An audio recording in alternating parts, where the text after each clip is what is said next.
Silicon Valley, technology, art, green, and sustainability.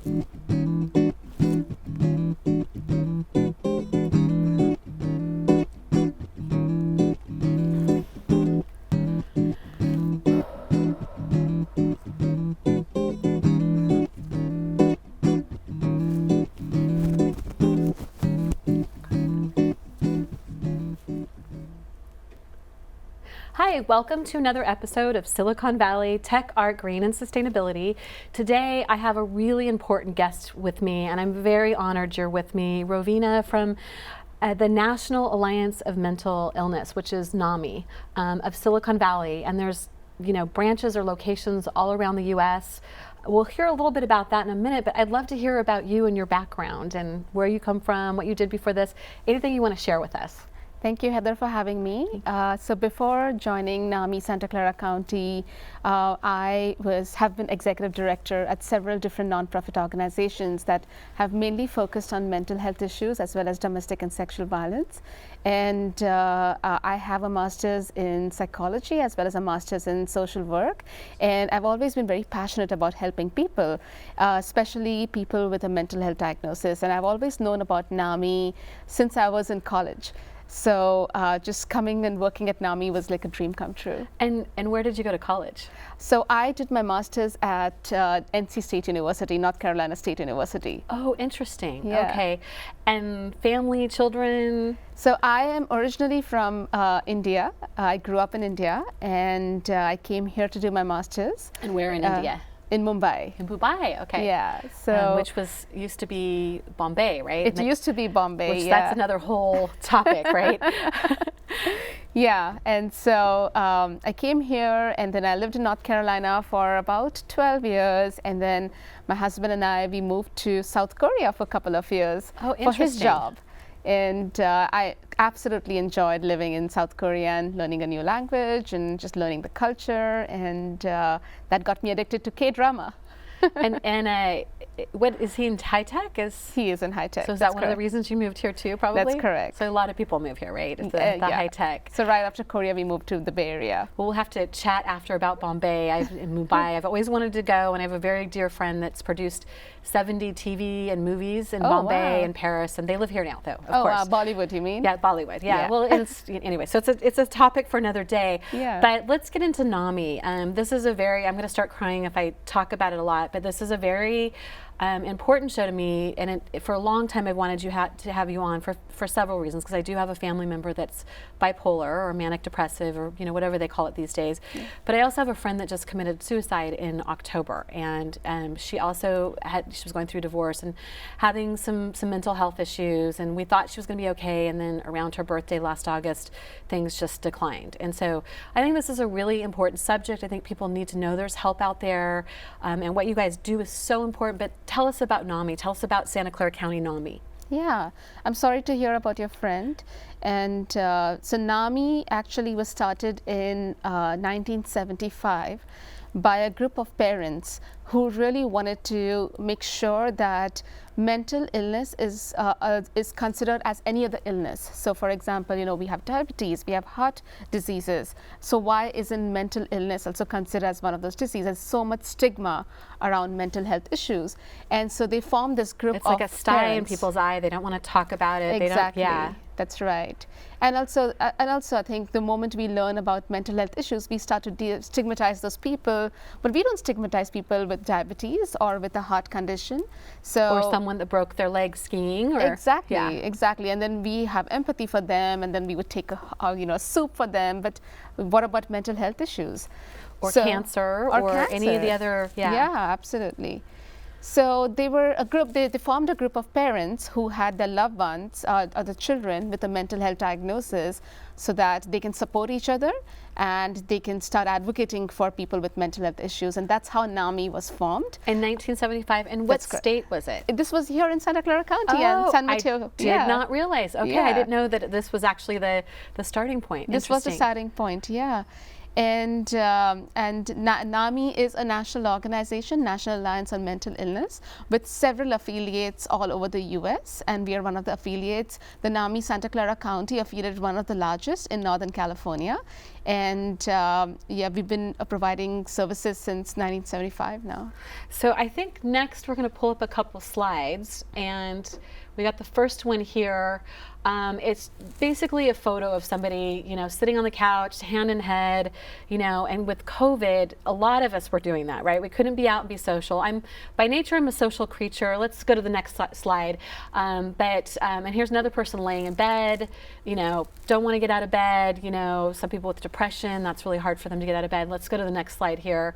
And then the next one is some people that you can see on the screen. Tell us about this. Is this your walk? It's some people. This is our walk. So every year we have a walk. The walk is for us to be able to advocate for people with a mental health issue, for everyone, for the entire community to come together and walk for them and to honor those who have passed on.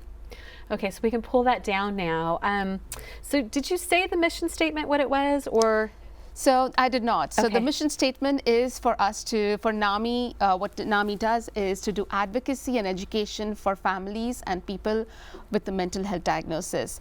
And that could be many things. That could mean a lot of things. Not just bipolar, it could be eating disorders. Yeah. Do you want a kind of laundry list, or? It can mean anything from depression to OCD to eating disorders to bipolar to schizophrenia. So there's so many different diagnoses. I was surprised to read that there was like ADDs on there, ADHD. Yeah. What's the other one that children have a lot now? Not Alzheimer's, that's seniors, but autism.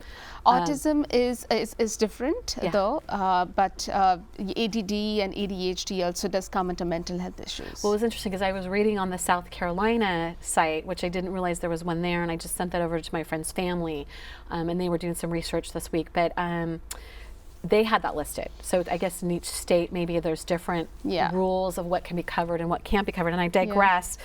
So it is a nonprofit. Is it a 501c3? It is a 501c3 nonprofit organization.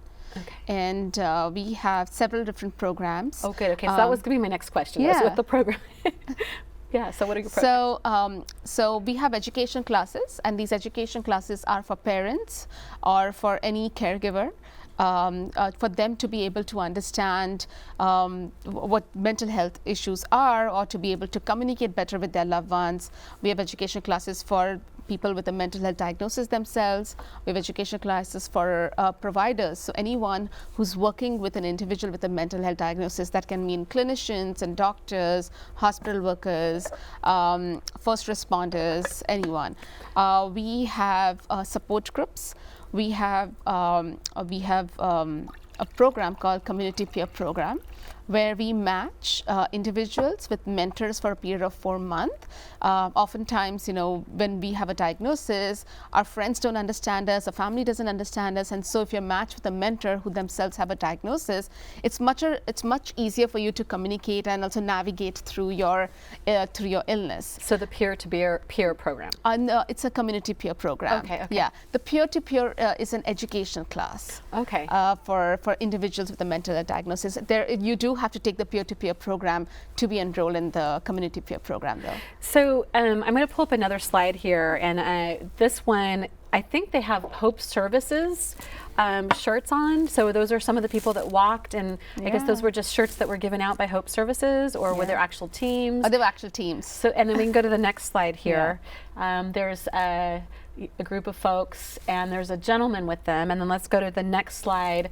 I don't know who this gentleman is, but is there a story behind this, or do you want to tell us? He was the speaker at our walk, and he is actually his story is that his name is Drew Robinson, and he is a sports person, and his story is that due to depression, he tried to kill himself, and he shot himself, and in the process he lost one eye.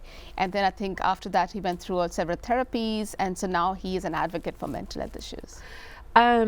So other programs, and I know things have changed during the pandemic. I think they used to have like weekly meetings. So how has that changed since the pandemic, like as far as in-person and Zoom, and how has that changed during? So when the pandemic started, all our programs were on Zoom, and they continued to be until very recently. Now we're kind of transitioning into more of a hybrid model. It's still on Zoom. So all the support groups, all our education classes, all the other services, everything is on Zoom currently. And then slowly, we just opened our office last week, and slowly we are kind of transitioning. We bought this really cool device called the Owl, where you can do a hybrid mode where multiple people can be seen on the screen at the same time. So we're testing it out, and we soon might have some in-person classes. We have a few of them, not for all the classes, and then the hybrid model still continues, and the Zoom continues. So I remember before the pandemic, there was classes for families, and I think it was the Campbell Community Center is where you hosted them. When they go back to in-person, will you be hosting it there or at your office, or how will that work? Yeah, it all depends on whether they still have space for us. Okay. So if they still have space for us, we will be hosting there, but we're slowly transitioning into doing things in person right now. So let me see, I think I skipped ahead.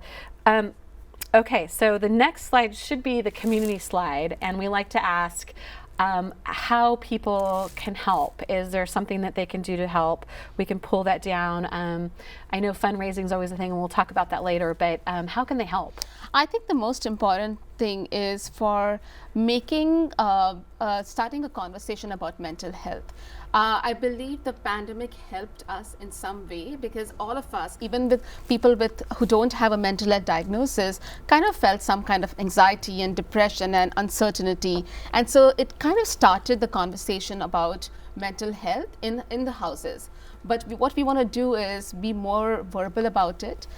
We want to also bring mental health, the conversation of mental health at work, and because we don't want to stigmatize it. A lot of times when employees are not feeling well, they're really scared to go reach out to their manager or ask for a time off, or even have anything in their record.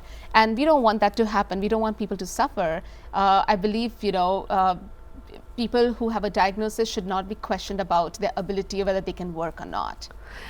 Okay. Yeah, I know I had an intern that was having some challenges with, the working, not working, things going on. And, it was a challenge for a lot of people. And, at times I like to be a little bit of a hermit and just read. And so, it was a challenge, but then it was okay because you have projects you can work on. And for a lot of people, though, just went stir crazy, right? Couldn't leave the house. And then there was the domestic violence thing that was going on. And so there was more counseling needed for that. That was an uptick during COVID. What's been the biggest challenge? Is that one of the ones we can ask? I wasn't sure if that was, yeah. We can. Okay. I just wanted to include one more thing. Sure. It can be so hard for individuals. So for example, if somebody has been recently diagnosed, it's really hard to navigate through the whole system.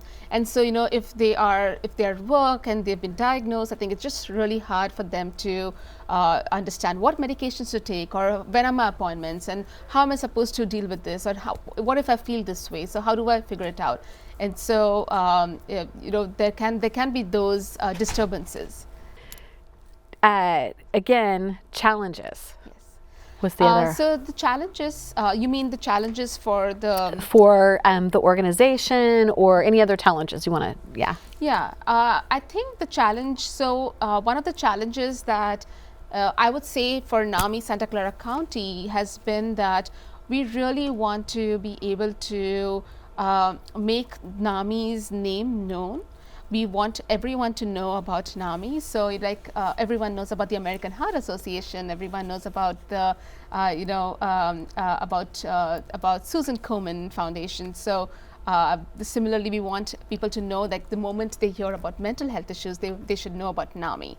And the other part is that to make sure that people are talking about mental health and having open conversations. Which is a hard thing for some families and some people.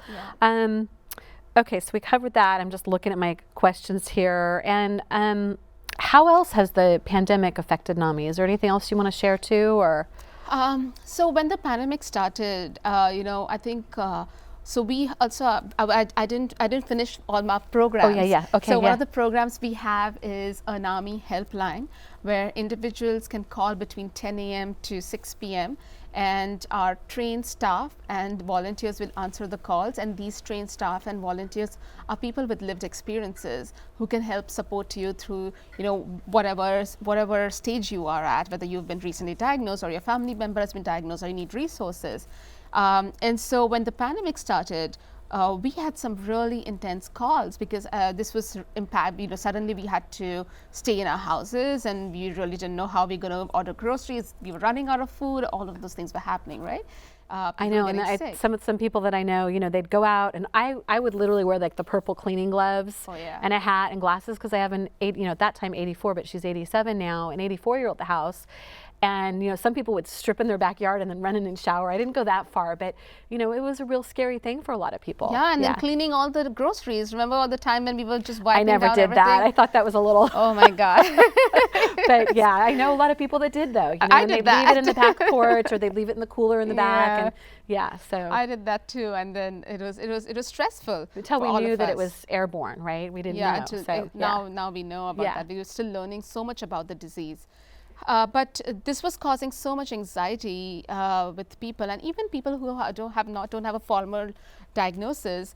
And we saw that a lot of our staff members were spending a lot more time, you know, talking to people and helping them navigate through this process. And so that was really a hard time. And through the pandemic, I think people have been feeling a lot of anxiety and uncertainty, and that, you know, I'm just glad that we were able to help through our helpline.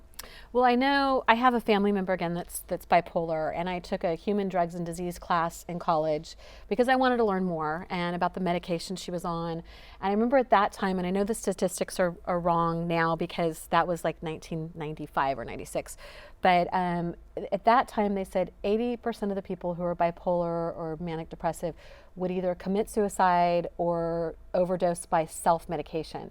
Only 11% would seek help and continue to get help, and then there's, you know, all the other percentages of stuff. So I know that's changed, but that's, you know, what you guys do is so important to be there for the families, because I remember seeing this too, this article. So Anne Rice's son died at 21 by self-medication from bipolar. Demi Moore's mother, she at some point stopped talking to her because her mother was bipolar and she couldn't handle the ups and downs. And unfortunately that happens with a lot of family members, and then that's why you see some people homeless and some people not homeless. And you know, so it's a big process when you're dealing with that as a family member. So it's, you know, I think I'm really grateful you guys are here, and I'm sure a lot of people, and I'm proud to say that it's here in the Valley that you guys started. I had no idea. Thank you so much. I do want to mention that I don't know exactly what the statistics right now are, but I do want to say that, you know, even if you have a diagnosis, that does not mean that you're not going to be able to lead a normal life. I think there are a lot of, you need a support of the community. You have so many resources. There are medications, and I think that really can help. I would say that 90 to 95% of our staff at NAMI Santa Clara County, we have about 60 to 65 staff members. They have either a loved one with a mental health diagnosis or they themselves. 60 to 65 staff members. That's correct. That's amazing. Yeah. And they either themselves have a diagnosis or they have a loved one with a diagnosis. So everyone who comes to us has the passion. They are really passionate about the work that we do. Well, I know the former executive director had a family member, correct? Yes, had, and that's why she was so, it was a female, right? Yeah. Okay, so quickly, technology that's important to you guys. Is there one, or you personally? I know it's important to me, but Zoom. Okay.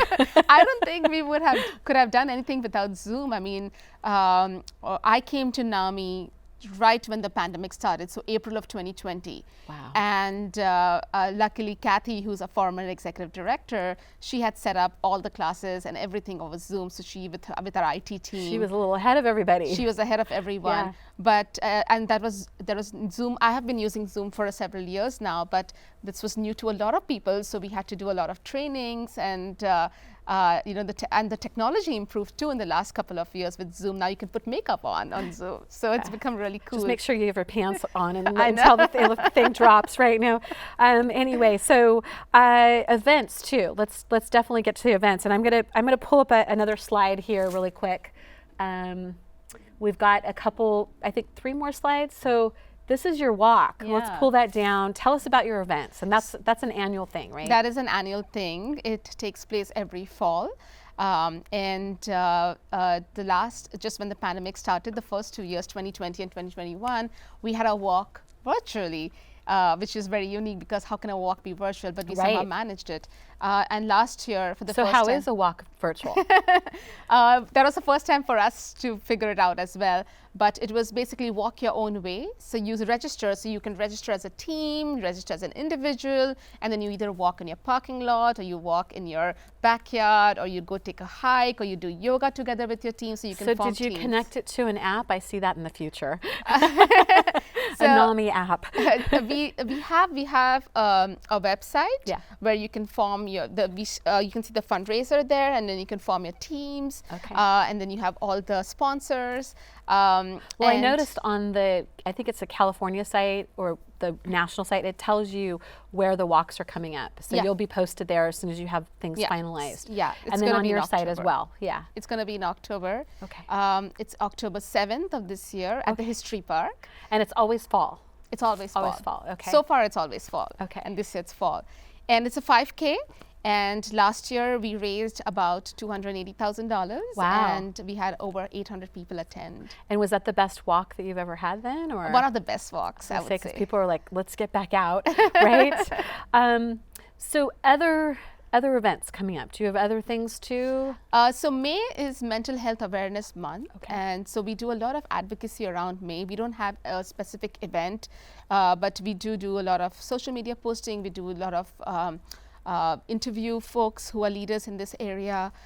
So you can check out our website just to know what's going on. I also want to add that every month on the second Tuesday, we have a general meeting which is open to the public, and we bring in an The expert. second Tuesday of every month. Yeah, Okay. at 7 p.m. And is it Zoom? It's on Zoom. Okay.